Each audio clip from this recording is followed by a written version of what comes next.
के द्वारा जो हमला किया गया है उससे पाकिस्तान के सेना प्रमुख की बौखलाहट देखने को मिल रही है और बलूचिस्तान को विदेशी ताकतों के जरिए अस्थिर करने का आरोप लगा दिया गया है। मुनीर ने बलोच विद्रोही गुट को विदेशी प्रॉक्सी बताया है। मुनीर ने बलोच विद्रोही गुटों को तबाह करने की कसम खाई है और सीपैक और चीनी नागरिकों की सुरक्षा सख्त होने का दावा भी किया गया है। तो आपको बता दें कि बीएलए की ओर से ताबड़तोड़ हमले आज देखने को मिले थे पुलिस स्टेशन पर और कई पुलिस कर्मियों को अगवा कर लिया गया था। पुलिस स्टेशन में जाकर विस्फोट किया गया, जो हथियार रखे थे उसे अपने कब्जे में कर लिया गया था, जिसमें बहुत ज्यादा क्षति पहुंची है पाकिस्तानी सेना को, यह भी जानकारी मिल रही है। और अब इस पूरे मामले को लेकर पाकिस्तानी सेना प्रमुख आसिम मुनीर की बौखलाहट सीधे तौर पर देखने को मिल रही है और ये कहा गया कि इसके पीछे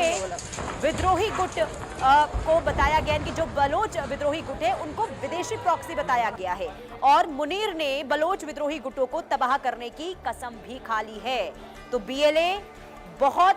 कहर बरपाता हुआ इस वक्त नजर आ रहा है। आशिक, एक तरफ बीएलए का लगातार हमला हम देख रहे हैं, अलग अलग ठिकानों पर देखने को मिल रहा है, जहां जहां पाकिस्तानी सेना के ठिकाने हैं, पुलिस स्टेशन है, लेकिन अब आसिम मुनीर के द्वारा तो ये कह दिया गया ये तो विदेश से आए हुए हैं, उनके द्वारा इस तरीके से करतूत की जा रही है। तो किस तरीके से उनके इस बयान को देखा जाए?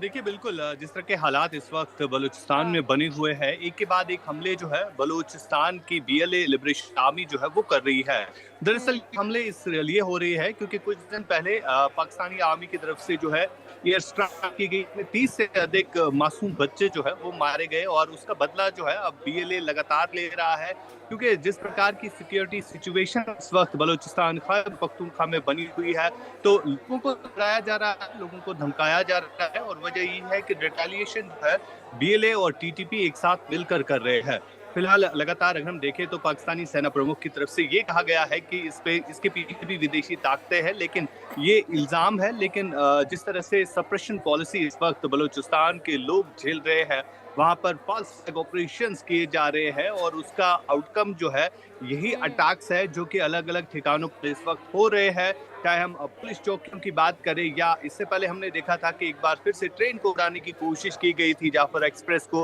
हालांकि इससे पहले भी उस ट्रेन पर जो है काफी ज्यादा अटैक्स जो है किए गए। पूरी तरह से एक देखा जाए तो एक सिक्योरिटी फेलियर भी है, जिसका अब कहीं ना कहीं विदेशियों पर जो है इल्जाम लग रहे हैं कि ये ताकतें जो है बाहरी ताकतें हैं, जिसकी वजह से इस तरह के अटैक्स जो है सिक्योरिटी पर हो रहे हैं। जी,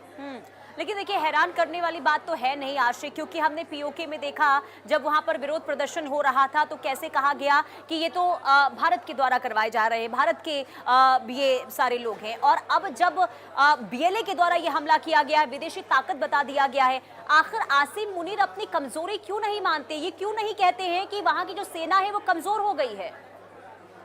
देखिए पुनीता, जिस प्रकार से ये हमले एक के बाद एक हो रहे हैं, ऐसा कोई दिन नहीं होता जिस दिन कोई हमला होता है, खासतौर पर जब कोई ट्रेन हाईजैक होती है और बार बार ये हाईजैक और बार बार इस ट्रेन पर अटैक किया जाता है, तो यहाँ पर खुले तौर पर देखा जा सकता है एक सिक्योरिटी फेलियर है, एक इंटेलिजेंस फेलियर है, जो कि अब जिसको छुपाने के लिए जो है इसके इल्जाम जो है अब आसिम मुनीर लगा रहे हैं। लेकिन पूरी तरह से अगर देखा जाए, जिस तरह से अटैक्स पे अटैक किए जा रहे हैं, चाहे हम बीएलए के अटैक्स की बात करें या तहरीक तालिबान के अटैक्स की बात करें, तो उसी के चलते जो है अब कहीं ना कहीं बौखलाहट जो है वो पूरी पाकिस्तानी सेना में आई है और कोई जवाबदेह भी नहीं है, क्योंकि आसिम मुनीर के पास जो है पूरा कंट्रोल है, चाहे हम सेना को कंट्रोल करने के हवाले से बात करें या गवर्नमेंट कंट्रोल करने के हवाले से। आम नागरिक जो भी कोई आवाज उठाता है तो उसको दबाया जाता है। ये सिचुएशन इस वक्त पूरे पाकिस्तान में बनी हुई है पुनीता। और ये बहुत हैरान करती है आशिक, बहुत ज्यादा, क्योंकि आप सोचिए अलग अलग प्रांतों में जो स्थिति इस वक्त देखने को मिल रही है उस पर कहीं ना कहीं आसिम मुनीर, वहां की जो सरकार है वो पर्दा डालने की कोशिश कर रही है और सीधे तौर पर अब जब नया हमला हुआ है बीएलए के द्वारा तो अब भी इस पर पर्दा डालने की सीधे तौर पर कोशिश हो रही है। लेकिन आखिर कब तक इस स्थिति को छुपाया जाएगा आशिक? देखिए, बिल्कुल बीते कुछ दिन पहले जिस तरह से हमने ऑपरेशंस देखे, चाहे हम खैबर पख्तूनख्वा के इलाकों में देखें या अगर हम बलूचिस्तान में देखें, जहां पर आम नागरिकों को जो है एयर स्ट्राइक्स के जरिए मारा गया और कई सारी तस्वीरें जो है सोशल मीडिया पर वायरल भी हुई और बाद में बलूच लिबरेशन आर्मी की तरफ से एक वार्निंग भी इशू की गई कि बड़ी कहानी ये है कि ये सामान जो है यहाँ के नेचुरल रिसोर्सेज को लूट कर जो है खरीदा गया है। और अब जिस तरह से इस वार्निंग का असर जो है पाकिस्तानी सेना पर साफ तौर पर दिख रहा है और वजह ये है कि आसिम मुनीर ये कह रहे हैं कि इन सब जो भी वहां पर मिलिटेंट ग्रुप्स इस वक्त एक्टिव है, जो वहां पर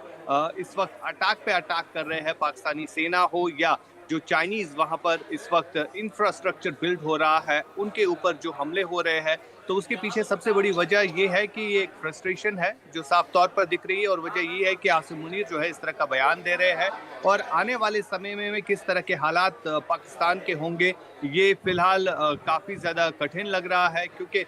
लगातार वहां पर जो वार्निंग्स बीएलए या टीटीपी की तरफ से दी जा रही है, कई एक